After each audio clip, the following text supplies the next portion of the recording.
I had to do, I did this thing where I was checking out of like the Airbnb or whatever I got. It wasn't Airbnb. It was like a separate thing. And that was so scuffed in and of itself. And I can tell you so many fucking stories about how scuffed this fucking thing I rented was. Okay. It was like, they didn't have a bed sheet for Pete. And so I called them up, got really angry. I was like, I need a fucking bed sheet for my friend. And I had to pay extra for his bed sheet as well to begin with before. Right. And they didn't bring it. So the first day, Pete slept on a mattress with like just a thin blanket and no bed sheets. Okay. And I had like In the winter. and I had like a stain on it as well, because of course it did. And I felt so bad. And then the next day, the bed sheets came, and then Pete came down. He's like, "Hey Connor, man, sorry, there's actually no bed sheets." I was like, "What are you talking about?" So I go up and I see there's a bed sheet, and he's like, "Yeah, but there's no duvet." I'm like, "Oh, okay." Fuck. So I got really angry and I called them again. I was like, "This is ridiculous. You brought a bed sheet, but no blankets or anything. Yeah. How do you fuck this up?"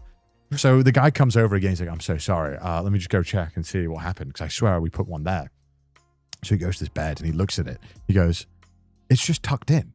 And so he just goes to the end of the bed and just untucks the blanket. So Pete, the night before, had slept on the tucked in bed on top of it and was like, it was a hotel tuck. So that shit was like forged. It was forged in the bed. And to be fair, it was pretty deep in the back. Right. So like, yeah, if you were fucking drunk or tired, yeah, you might not have looked and just thought, whatever. But it was pretty deep in the back, just not to defend Pete, but he's a fucking moron. So I felt so bad because I called this guy up and I was like flaming him. I was like, "This is unacceptable. We're only here for 4 nights, and 2 of the nights my boy's sleeping like a Flintstones character." This is literally that equivalent of like you going to the fridge and being like, "Mom, I can't find where it is," and your mom being like, She moved it. "All right, it's right there." Yeah, I felt really bad. I felt so that was pretty embarrassing. And then Pete was like, "Sorry, man." And then like we did check out one night, and I had like, we had to go and watch Pinocchio, but I couldn't take my luggage.